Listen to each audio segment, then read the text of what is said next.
Halo teman-teman, ketemu lagi di channel Bioeduka. Kali ini kita akan membahas soal-soal tes CPNS TWK yang full penalaran.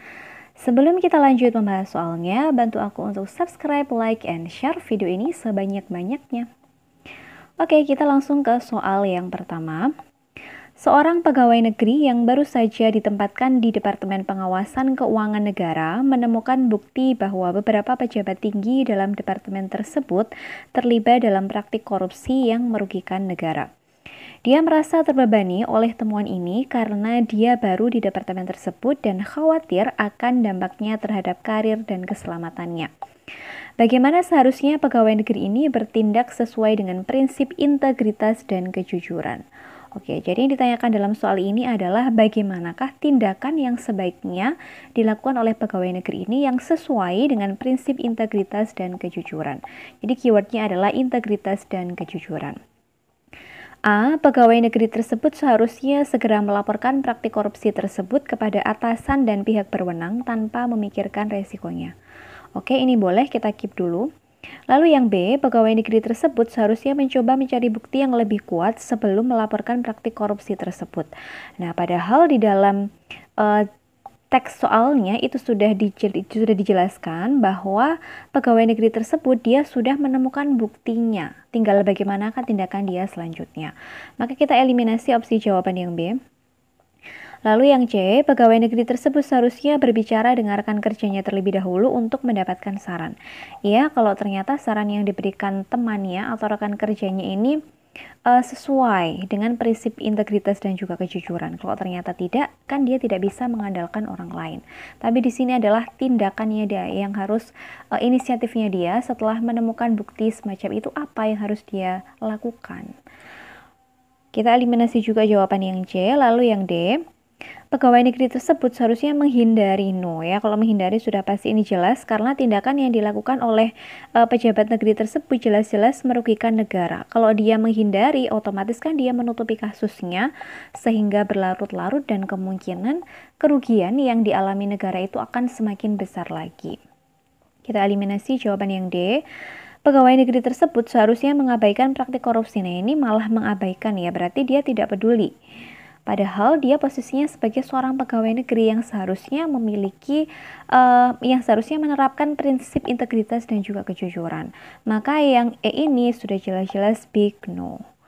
Sehingga dari opsi A sampai E, jawaban yang paling masuk akal dan dinilai paling rasional itu adalah opsi jawaban yang A, di mana pegawai negeri tersebut seharusnya segera melaporkan praktik korupsi tersebut kepada atasan dan pihak berwenang tanpa memikirkan risikonya. Karena di dalam situasi ini, pegawai negeri tersebut kan telah menemukan bukti praktik korupsi ya kan yang jelas-jelas merugikan negara. Maka tindakan yang sesuai dengan prinsip integritas dan juga kejujuran ya seharusnya dia melaporkan adanya praktik korupsi tersebut kepada atasan dan juga pihak yang berwenang supaya dilakukan tindakan yang lebih efektif, yang lebih tepat untuk mengatasi itu seperti apa. Jadi agar dia itu tidak seakan-akan berjuang sendiri ya, karena apabila dia menemui praktik korupsi seperti ini, ya dia memang seharusnya lapor dan juga lapornya kepada atasan dan juga kepada pihak yang berwenang agar segera diatasi. Oke, jawaban yang tepat untuk soal nomor 1 adalah opsi yang A. Oke, kita lanjut ke soal nomor 2. Konstitusi merupakan hukum dasar tertinggi dalam suatu negara. Oleh sebab itu, dalam konstitusi kita harus menjaga marwah konstitusi tersebut. Di sini keywordnya adalah menjaga marwah konstitusi. Dalam konteks negara Indonesia, konstitusi adalah Undang-Undang Dasar Negara Republik Indonesia tahun 1945. Jadi konstitusi yang berlaku di Indonesia itu adalah UUD 1945. Yang mana undang-undang tersebut merupakan jiwa dalam setiap kegiatan bermasyarakat dan juga peraturan-peraturan dalam pemerintahan. Oleh sebab itu, diperlukan usaha dalam menjaga marwah konstitusi dengan cara apa? Oke, di sini yang ditanyakan adalah usaha dalam menjaga marwah konstitusi. Kira-kira apa yang bisa kita lakukan? A. Melakukan revisi terhadap konstitusi agar segera terjaga dengan baik. Nah, untuk melakukan revisi ini juga harus ada dasar-dasarnya ya, dan tidak semua orang itu bisa melakukan revisi dengan begitu saja. Maka kita langsung eliminasi jawaban yang A. Lalu yang B, melakukan pemangkasan terhadap konstitusi agar segera dapat diketahui oleh masyarakat. Nah, untuk melakukan pemangkasan ini pun juga tidak boleh dilakukan secara sembarangan, melainkan harus dengan alasan yang kuat. Kita eliminasi jawaban yang B. Lalu yang C, melaksanakan konstitusi dengan murni dan konsekuen agar terjalin peraturan yang sehat. Iya, benar ya. Karena dengan kita menjalankan konstitusi dengan murni dan konsekuen itu akan menjadikan peraturan yang sudah ada di dalam konstitusi itu bisa terjalin dengan sehat atau bisa berjalan dengan baik. Lalu yang D, melakukan kegiatan jual beli peraturan ONO. Kemudian yang E, mengupayakan peraturan yang sehat dan sederhana untuk dipahami oleh masyarakat. Padahal yang ditanyakan di sini adalah usahanya kita untuk menjaga marwah konstitusinya ya, bukan kok mengupayakan peraturan yang sehat. Karena memang di dalam konstitusi itu sendiri sudah memuat aturan-aturan. Oke, kita eliminasi juga jawaban yang E, sehingga jawaban yang tepat untuk soal nomor 2 ini adalah opsi jawaban yang C. Oke, kita lanjut ke soal nomor 3. Di dalam pasal 1 ayat 1 UUD 1945 menyatakan bahwa negara Indonesia ialah negara kesatuan yang berbentuk republik. Dalam hal ini mengandung makna yaitu A. Indonesia memiliki beberapa negara bagian yang memimpin daerahnya sendiri sesuai otonomi daerah. Ya, memang di Indonesia itu ada beberapa daerah yang memiliki otonomi sendiri, tetapi tetap pemerintahannya itu tetap terpusat di pemerintah pusat, ya kan? Bukan kok dibagi menjadi beberapa bagian, bukan. Sehingga yang A ini salah, kita eliminasi. Lalu yang B, pemerintah daerah memiliki otonomi khusus yang tidak terikat dengan pemerintah pusat. Ya jelas tidak ya, karena bagaimanapun juga pemerintahan pusat atau sistem pemerintahan itu ya terpusat di pemerintah pusat, bukan kok pemerintah daerah itu memiliki otonomi khusus yang tidak terikat dengan pemerintah pusat.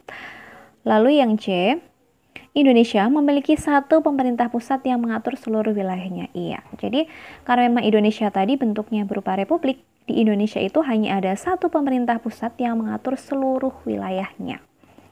Kalau yang D, Indonesia memiliki pemerintahan yang dipimpin oleh beberapa pemerintah pusat. No, karena ini sudah jelas termaktub di dalam UUD 45. Lalu yang E, pemerintah pusat berhak mengatur pemerintah daerah sesuai keinginannya. Ya, jelas tidak ya. Kalau pemerintah pusat mengatur negaranya sesuai dengan keinginannya ya bakalan rusak ya kan. Karena semua itu kan sudah ada aturannya sendiri, sudah tersistem. Jadi tidak bisa diatur sesuai dengan keinginan.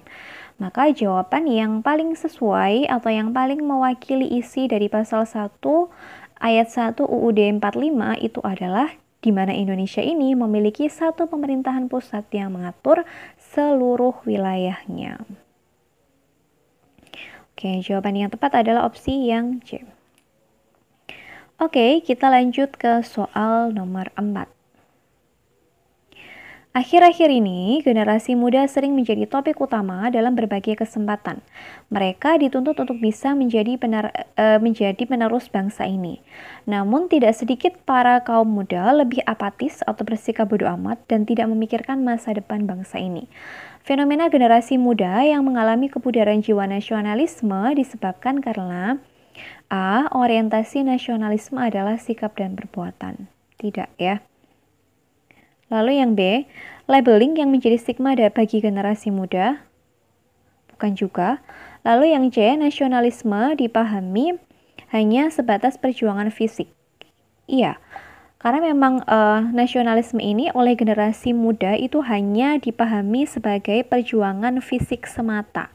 Ya kan, sehingga upaya untuk membangun sikap dan perilaku nasionalisme itu tidak diupayakan secara baik dan juga maksimal gitu. Jadi memang perjuangannya mereka untuk mengupayakan atau menumbuhkan rasa nasionalisme ini tidak diupayakan secara baik dan maksimal, tetapi hanya dipahami sebagai sebatas perjuangan fisik saja.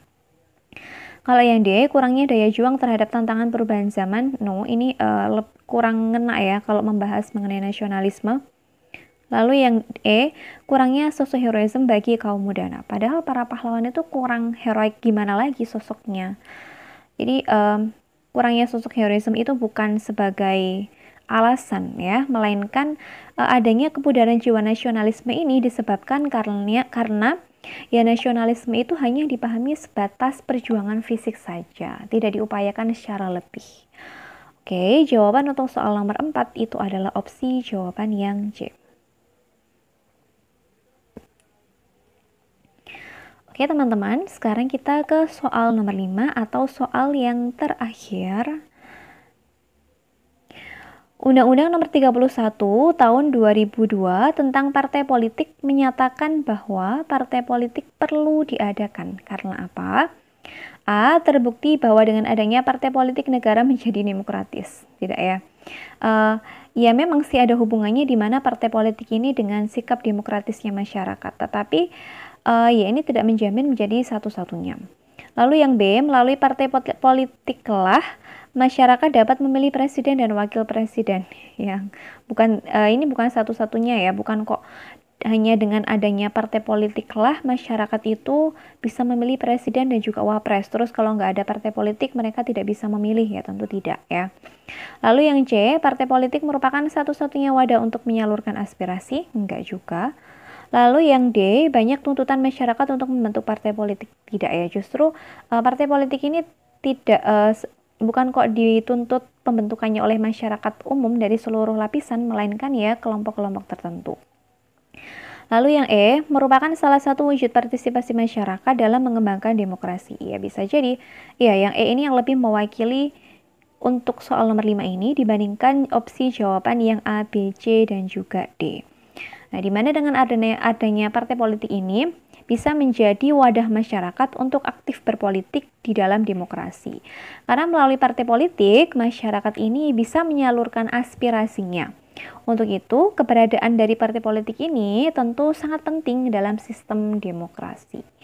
Ya, sehingga jawaban yang paling tepat untuk menjawab soal nomor 5 ini adalah opsi yang E, di mana partai politik ini perlu diadakan karena merupakan salah satu wujud partisipasi masyarakat dalam mengembangkan demokrasinya atau sebagai wadah aspirasinya. Tetapi bukan satu-satunya ya. Ya, partai politik ini memang menjadi wadah aspirasi bagi masyarakat namun bukan menjadi satu-satunya. Oke teman-teman, demikian tadi pembahasan soal-soal tes CPNS TWK. Semoga penjelasan yang aku berikan bisa dipahami dengan baik oleh teman-teman, serta bermanfaat untuk nantinya menjalani tes CPNS. Sukses buat kita semua, sampai ketemu di video yang selanjutnya.